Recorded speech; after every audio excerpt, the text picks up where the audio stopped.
Ko'chalarimizning go'zalligi, shahar va tumanlarimizdagi obodlikni saqlashda soha xodimlarining mehnatini alohida e'tirof etish joiz. Ayni kunlarda anomal issiq sharoitida ham obodonlashtirish xodimlari ish faoliyatida. Muxbirimiz lavhasi ayni shu mavzuda Urganch tumanidan tayyorlangan. Viloyatimizga kelgan mehmonlar aholi vakillarining dam olish, turistik maskanlarga borib hordiq chiqarishda tabiatning go'zal manzarasidan bahramand bo'lishadi. Bu go'zallik ortida fidoyi insonlarning mehnati turibdi.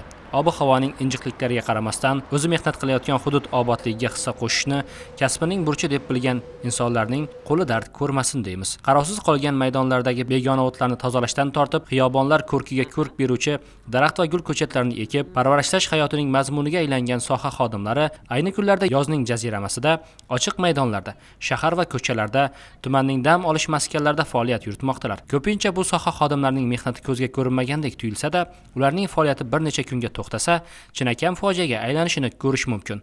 Obodonlashtirish bo'limi xodimlari buni yaxshi anglagan holda tinimsiz mehnatdalar. Tumanimizda tumanlar bilan biriktiruvchi yo'llarni chetkalarini gul ko'chatlari, manzara daraxtlar ekish ishlari xodimlarimiz tomonidan jadal olib borilmoqda.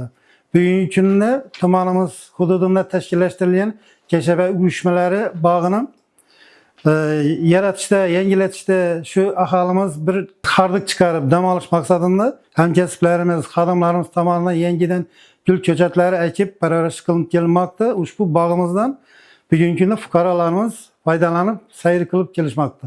Mustaqillik bayramimizni xodimlarimiz tomonidan yangi ko'chat navlari, daraxt gullarni yetkazib, yangi navlarni rivojlantirib yetishtirishimizni oldimizga maqsad qilib qo'yganmiz.